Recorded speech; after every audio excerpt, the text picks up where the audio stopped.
Hi guys and girls on YouTube, welcome to my channel. Before we start, I'd like to wish everybody a happy new year for 2022 and many thanks to all the people subscribing to my channel. Now in this video we're going to be looking at a vintage amplifier, but this is not just any old vintage amplifier, this is a homemade one. Now in case you're wondering, it's not one I've made, it's one I had given me. So I did a repair for an older guy, and he was looking around and he was looking at all my vintage radios and TVs I've got on display in the shop, and he said, I've got an old amplifier at home. He said, I made it when there was a kid, and I'm worried if anything happens to it that my wife's just going to throw it away. And he said, I'd rather see it go to a good home. He said, would you like it? So naturally I agreed, and he brought it in. So what we're going to do now is we're going to take a quick look at it. It's 10 to 5, so I'm just getting ready to go home, but we'll take a quick look now. I'll set it up to reform the HT reservoir capacitor. We can leave that running overnight, and we'll come back to the video in the morning.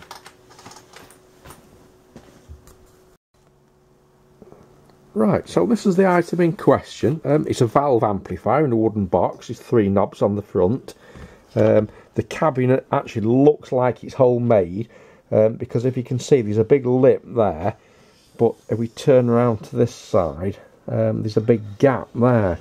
So I'm not really sure why that should be, but let's turn it around and have a look at the back, and then I'll have to find out how it comes out the case so we can dismantle it. So that's the back. There's nothing marked on it. There's 2 sockets there. I've already unplugged them plugs, and one's a 2-pin and one's a 3-pin bulging. There's a piece of wood there, which I think is because it's covering the mains transformer, and there's 2 Telefunken EL84s. So let's see. There doesn't appear to be any sockets for the input, but there are a couple of holes been drilled in there, so whether that's the wires came out of there. But let's stop the camera and I'll figure out how it comes out, and then we'll take a look at the inside first. Right, well that's the amplifier removed from the case. But there's a slight change of plan.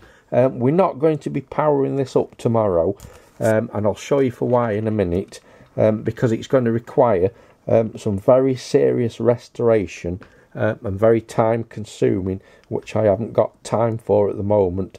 But let's have a quick look. In fact, now I've got it out of the case, it's actually a lot more interesting than what I thought. This aluminium chassis, which I presume has been bought rather than made, because it's got these ridges in where you screw it to the base. The transformer, that's the output transformer, that's made by Elstone. I don't know how you can clearly see in the video, but these transformers were green. I've seen these before in radios and things. That's the mains transformer, both in very good condition, the transformers. But let's turn it round and have a look and see what's more interesting than what I thought about this. Okay, so what do I find very interesting about this amplifier? That I've noticed, that's why there's no sockets. That's a 6.3mm jack socket for the audio input. Also, down there is a fuse. A metal rectifier, which looks very well. It's a valve rectifier in a metal can. I think these are American, so that looks a little bit out of place. But it looks like it's built from a kit, because if we tip it forwards, it says on there 510, and it says Denko Clacton Limited. They were the people that made the famous Denko coils for radios. Now, odd thing about this is, if we look at the case, 3 holes there, but nothing here. But when we look at the front panel, there's an indicator lamp that says HT fuse, where a fuse would have been, and an on and off switch, which don't appear on the front of the homemade cabinet. That's most strange. Now, like I say, it appears to be made from a kit, but the instructions he brought in with it seem to relate to a different kit again.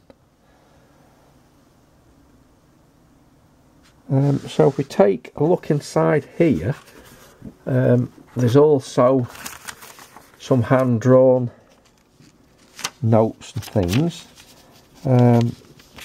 It's obviously been modified at some time, but these instructions appear to be from a different kit again.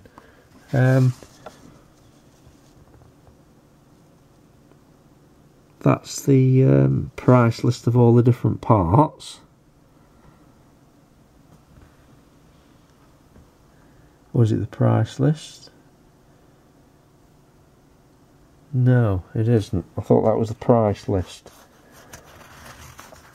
Oh yeah, it does have some prices on. Prices of the valves there.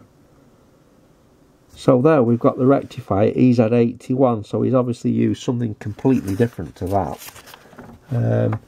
And also it doesn't look like that underneath.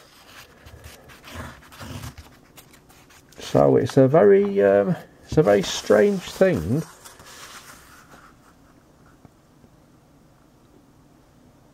It's based on the Mullard 510,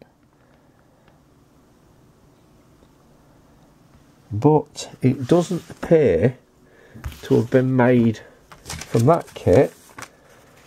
And although it bears a Denko Clacton front panel, I'm wondering if it's not been built from that kit either. If he's just got this front panel off something as a scrap one and built the amplifier yourself on a chassis using the diagram over there.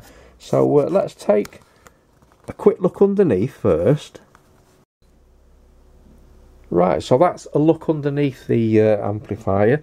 As you can see, the preamp section here is screened off. Now this is the reason that we're not going to be powering this up tomorrow.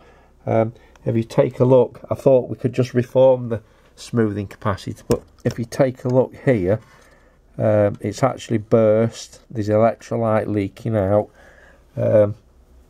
So just to repair that capacitor, take out the inside and put two new ones in, is going to be very time consuming. And if we look at all these capacitors, TCC, Telegraph Condenser Company, I don't think you could rely on any of these.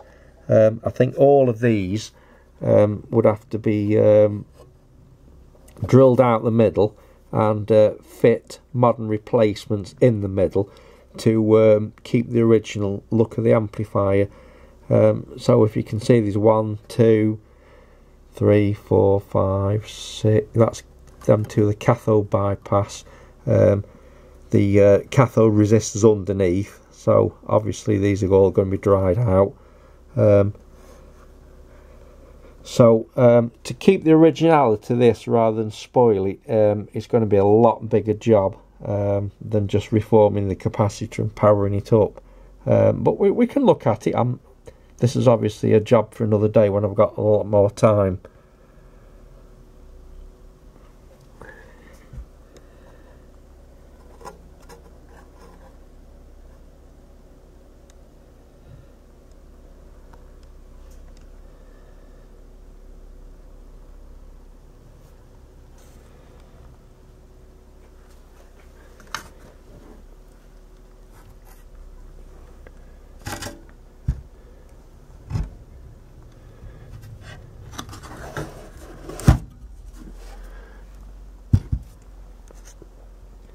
So yeah, there we go, guys and girls. An old amplifier with obviously quite a lot of history to it, and somebody's pride and joy who wanted to see it to go to a good home.